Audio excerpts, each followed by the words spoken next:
We are in Accra, Ghana. We are in Nairobi, Kenya. We are at Adagbo community in Agatu local government area of Benue State.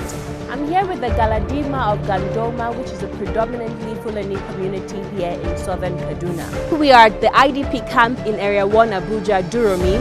Your Royal Majesty, Elders, Your Excellency, Executive Governor of Ekiti State, Ayodele Peter Farishi, Executive Governor of Abia State, Okezie Ekpeazu, Ho Inyentamwebe, Senator George Akume, Honorable Minister of Health, Honorable Minister of Transportation, Senator Matthew Orihige, Honorable Dakuku Peter Sykes. If not called by His grace, has been our guiding Nigeria. All these people were there for heart, you know they see them. Some of them, if they bring budget, like the budget they look. Some they sleep. They're gonna ask how much you are on. I have it. The Osasu Show, bridging the gap.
Hello and welcome back to the Osasu Show. With me now is Mr. Linus Okori, who is the founder and president of Guardians of the Nation International. Thank you so much for joining us on today's program. Great to be here, my friend.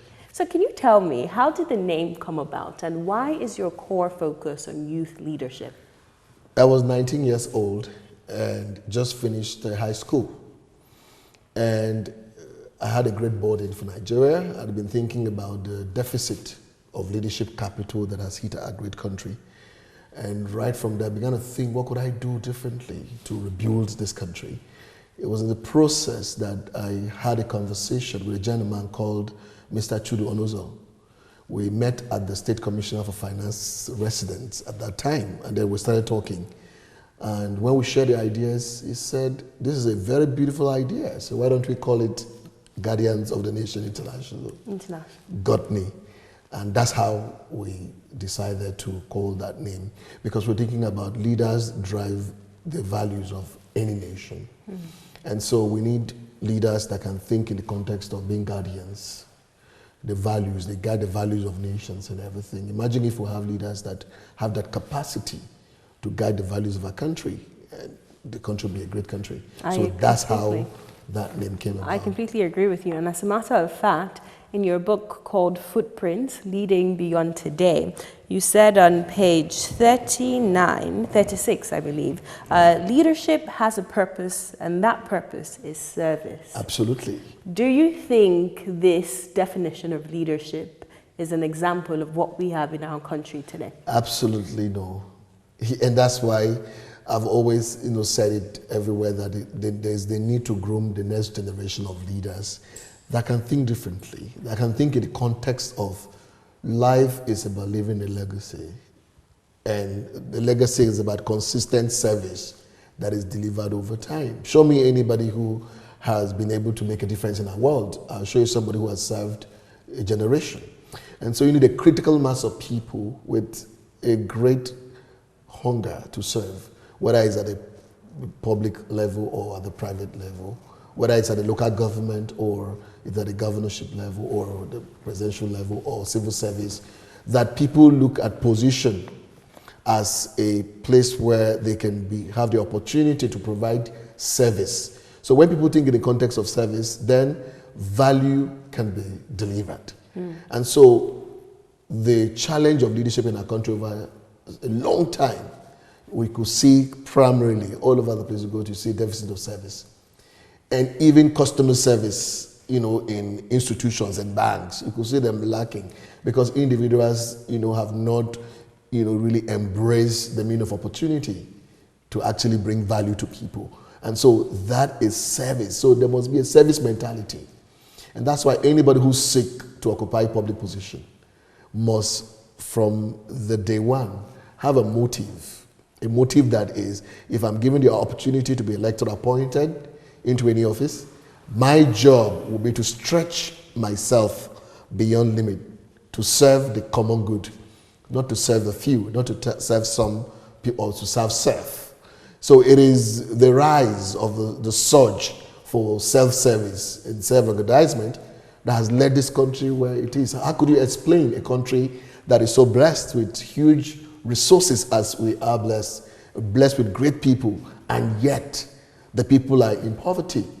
Is simply because of the fact that people divert resources that are meant to be for public service into their private pockets. And guess what? What usually happens is that over a period of time, those individuals, when they leave public office, they go into oblivion. And people don't remember them anymore. But show me somebody who serves and is serving. Is somebody who will leave a legacy. I give you two examples. You remember the woman they call Mother Teresa? Mother Teresa didn't occupy any public position, but she had initiative that was geared at serving the poor. And there was another leader called Mobutu Sese Seko of Zaire. Both of them died almost the same period of time. When Mother Teresa died, world leaders came to bury Mother Teresa. But when Mobutu Sese Seko died, even his country people could not, bury him. It was a small family affair outside his country because he was sent away by his countrymen. But what are some common challenges Gotney finds in building servant leaders? Because as an employer of labor, I find that the youth especially, I have a lot of young people working in my organization and people, who come to look for jobs. But I find that a lot of young people these days are looking for immediate gratification, which is not sustainable and which is actually not attainable when it comes to servant leadership. You have to give your time and your service, and eventually, gratification will come. So what are some challenges that you find in Gotney when you're trying to empower young people and build them into the leaders that Nigeria needs today?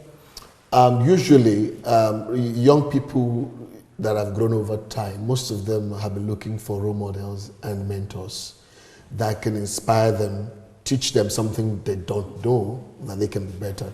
And so usually society has promoted the craze for materialism, the craze for success now, and they have not provided a place for process.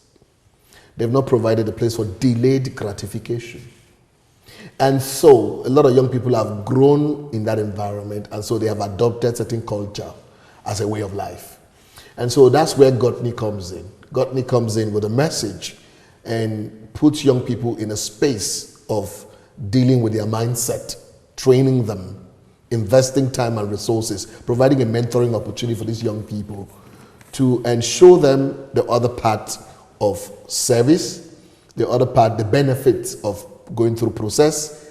And if any young person can work hard and don't think about immediate gratification, that young person can grow to be a leader in that organization and will be part of the owners of the organization. You see, that thinking is what we're trying to sell. But what are some challenges you face? And the challenges that we face is that, interestingly, most of the people that have gotten access to the kind of training we're talking about, I've seen a paradigm shift in their mindset, which means young people are amenable to changes in the way they think. What we need is a huge investment in the development of these young people. The more we invest in changing the attitude and the culture and the mindset of these young people, their worldview will continue to change. And once we get their worldview moved to the next level where they can now begin to think about, their commitment to service, to the common good, to long-term thinking, then you can begin to see organizations can begin to hire people who will continue to think in the context of, wow, I'm not thinking about what I gain today. I want to think about what I'm going to, contribute and then sustain my impact across the organization. And I've seen a lot of people move from that paradigm to a paradigm of thinking, long-term thinking, and delayed gratification. And I've seen success it has brought. I've seen a lot of young people who have been transformed by that. And particularly, some young people work for me. They come all the time with the mindset of gain now, immediate gratification. But by the time they go through a mentoring system, I provide for them. They go through the training, I provide for them.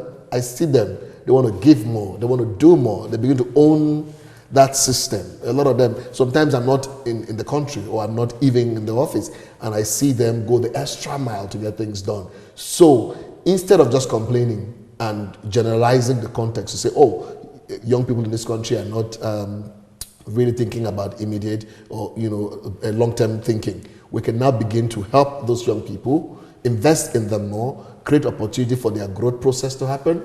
And I tell you the truth, we can turn them from liabilities to assets.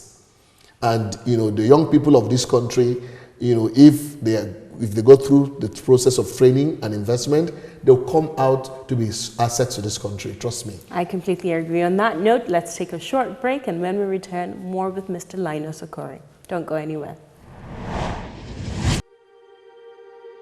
At Holocrunch, we take pride in serving you top-notch gourmet popcorn.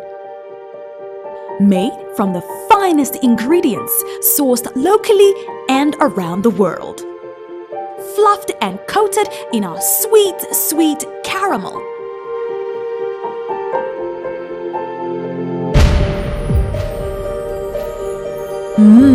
Yummy! With our vast variety of flavors ranging from sweet to savory.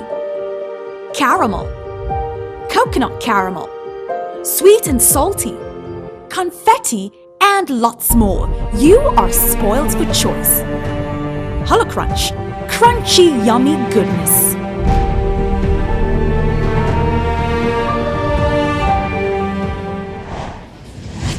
Welcome back to the Osasu Show. Still with me is Mr. Linus Okori, who is the president and founder of the Guardian of the Nations International. Thank you so much for sitting tight. Always great to be around. Thank you. So before we went on break, we discussed how we can cultivate the minds of the young population in Nigeria to become more servant leaders.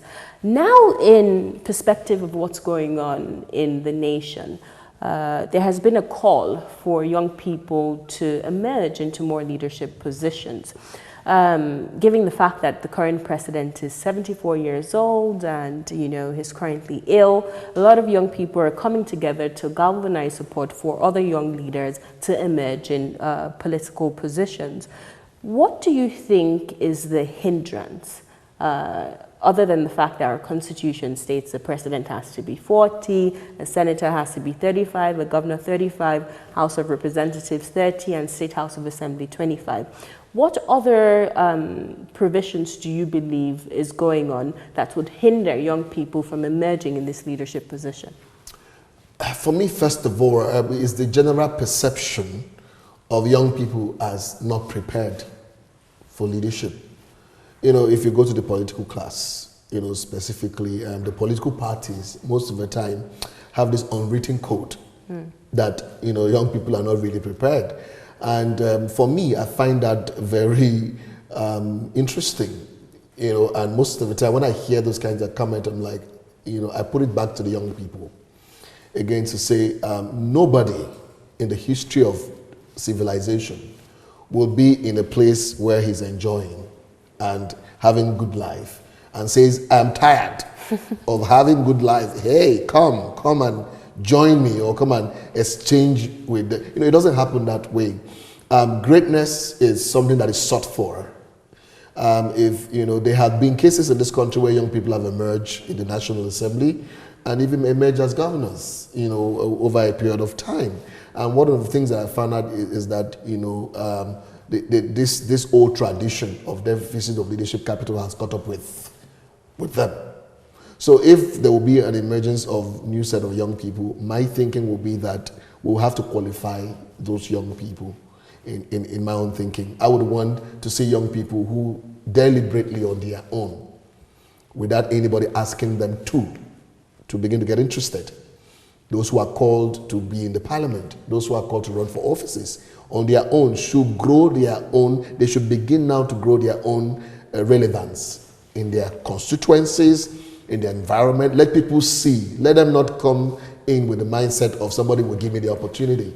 Let them create the opportunity. Let them build their personal images. Let them build their goodwill. Let them build networks, and networks across boundaries. Let them seek out for relationship between the young and the older class. It's not going to be any compulsion. It's going to be that of interaction, that of engagement, that of proving that I am creating value. As a result of the value that I've created over a period of time, my constituency sees me and they think if I show up, they will support me. You see that kind of thing? So what we're saying is that every young person, whether you're in private sector or public sector, what you must do is to show the difference. Show that you are different. If you are given an opportunity to serve while you are not yet in public position, show class, show difference, show that you are not among the packs. And at the end of the day, somebody's going to notice the good work that you're doing. And when you throw up yourself for elected positions, I can tell you the truth. The people around can say, oh yeah, we know this young man, he's making a difference, let's support him. So for me, I think that more than any other thing else, young people should seek for personal development. Their leadership capacities should begin to expand like never before. Opportunities to be able to showcase what they have got. For me, they should move into a learning system, a learning mode, where they want to learn how other nations have made progress and how they can domesticate, for me, I just want to see young people smart, intelligent, with great thinking, who are not just waiting for, just give me an opportunity. If you ask me right now, by this time, young people should already have been thinking and say, do we have people who are thinking like me? Who want to make a difference and begin to galvanize them. There should be a galvanizing process. There should be even a hijack of a political party in that context where there's a surge of young people registering to join in political parties, as the case may be. And all they're thinking is that, we want to move from the old order of things. We want to take back our country. We want to be able to take back our states. And if we take back our states, we want to introduce them to high level of development. Want to help people come out of poverty. We want to create wealth because we already have the knowledge. And so we have to work with all the stakeholders. We have to seek out the stakeholders and bring them into our networks. So we have to make a case. For me, that's the kind of thing we're talking about. So push yourself beyond limit as a young person. If you're listening to me today and you've got all the talents that you think you have the capacity to serve, why don't you push yourself to learn the best that you can learn, stretch yourself to grow the best that you can grow, and then give yourself the opportunity to begin to network with the right set of people over a period of time so you can build your followership like never before. Because if you do that, then when you're coming to serve, you'll be talking from the perspective of what you can offer. Not that you need them to empower young people in that context. That's in line with what the Oni of Ife, last week I interviewed the Oni of Ife, and that's in line with what he said. He said something very fundamental, that young people, we are not aware of the power we possess. Absolutely. So I'm sure you agree with that statement. Absolutely, I agree with it. Okay. Because young people all over, systems, they change things. From every generation. Go look at all of the civilization that happened. Revolutions that happened, they had been led by young people. And so young people should stop thinking that these older people are the ones who can give us. We have to plead to get it. Power is not served out. Power is not, that's not the way it is. Listen, I was a student union government president. At the time when I ran for student union government president in my university, you had a sitting governor, and other political class sponsoring candidates within the university system. You had godfathers who were trying to take over power because if the school was located in town, in the city. And I raised a team of smart young people, and I called it Sincerity 99. We went from room to room, inspiring a generation of new thinkers, young people who would think differently, because there are a lot of young people who are also young, but their thinking is old-fashioned. They belong to the old order. They are young. They are 20, they are 22, but they still, believe in bribing, taking bribes and voting their conscience away. So we built a new generation of people. Guess what? At the end of the day, we built a critical mass of people thinking like us. And that's how we're able to win. We won the election clean. And then because we won the election, we went there and we made a difference. We didn't spend money. We only shared our ideas. So all this concept about you need a lot of money to win elections, young people must break out of that thinking. What you need is innovation. You need great ideas that work. Sell your ideas powerfully and build a followership around the idea. When you build a followership around the idea, money usually comes. You saw how Obama emerged at his time. Most of the time, he was a community mobilizer. He was a community builder, doing things in the grassroots, impacting on the lives of the people, building networks across the country. And when it was time for him to run for election, it was the same people he had invested in that showed up for him. When is it time for you to run for election? Do you have any political ambition? Oh my God, that is where I'm going to look. I am not a politician, but any day that I'm going to stand for an election in this particular country, I will show the difference that I am not a politician, but I'll bring something of value to the system, because I want to model the leadership that I've taught for 23 years. So you do have political of course, ambition. I'm sure any moment from now the world is going to hear my thoughts on that. So it is basically, let's keep our fingers crossed. Okay, on a federal scale, state level, local government? I would like the announcement to come at a very important time in the history of our great country, and I'm working towards that. And at the end of the day, the truth of the matter is that we will remodel the difference that we're looking at. And anybody who is listening to me today right now, wherever you are, if you are still thinking in the old order of things, in this new dispensation, you might not be able to find your place, because the people of this country are overtired of people who bring up themselves all the time, but they don't bring any value. And at the end of the day, we keep wasting the years. There's a sense of urgency right now all over the world. There's a race of nations. Nations are racing. They want to race to make things happen. They want to end poverty. They want to, and they don't have time to do that. And in our own country, we are still at the petty level. I mean, we cannot continue. So if you have a mindset of the old order, you cannot flourish in the new order. Money politics will not take anybody far anymore in this country. Enough is enough. Let the right thinking people step up and save our country and save our states and save the National Assembly, so that at the end of the day, we have a critical mass of people with a heart to serve, people with passion to make a difference, so that this country can come out of where it is right now to where it needs to be. I mean, this is what I'm thinking every day, how to get this country out of poverty. Mr. Linus Okorie, so where can we depend on you to come back to the Osasu show to break the news of your either gubernatorial, parliamentarian ambitions when the time is right? Absolutely. When the time comes, I make a promise. I am going to return back to your show and let the people of this country know exactly what I am proposing, the New Deal. Awesome. Where can they get your book from? It's on Amazon.com, and at the Transcorp Hilton, anybody can get it as well.